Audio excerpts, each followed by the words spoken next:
Les cimetières regorgent d'histoires extraordinaires. On y parle notamment de la découverte de corps depuis longtemps ensevelis qui seraient restés totalement intacts, échappant mystérieusement aux lois naturelles de la décomposition. Loin d'être une légende urbaine, le miracle des corps imputrescibles est une réalité. Le personnel des pompes funèbres et les fossoyeurs ont de tout temps pu constater que certains corps restaient étrangement inchangés.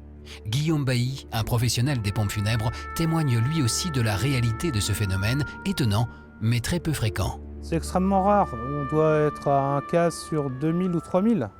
Mais sur le nombre d'exhumations, on rencontre tout ça dans notre carrière. Et durant sa carrière, Guillaume Bailly a pu observer de près ces morts d'apparence intacte, des visions qui restent aujourd'hui encore gravées dans sa mémoire. Quand vous exhumez une personne qui a été par exemple inhumée avant la Seconde Guerre mondiale, vous la voyez dans son cercueil, dans sa sépulture intacte, avec les vêtements qu'elle portait le jour de ses obsèques totalement intacts.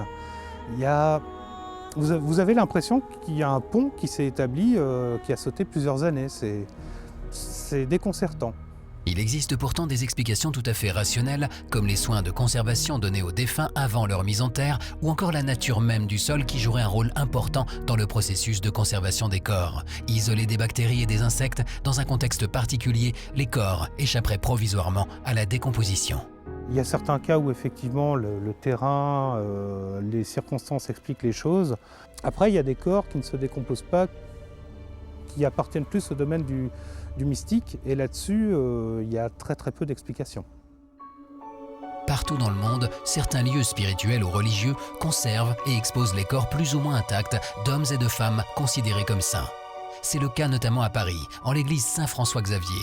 On peut y voir le corps de Madeleine Sophie Barat, une religieuse française décédée en 1865. Ce qui surprend lorsque l'on observe les parties visibles du corps de la sainte, c'est l'aspect cireux de la peau, comme si l'on se trouvait devant une reconstitution sortie tout droit du musée Grévin.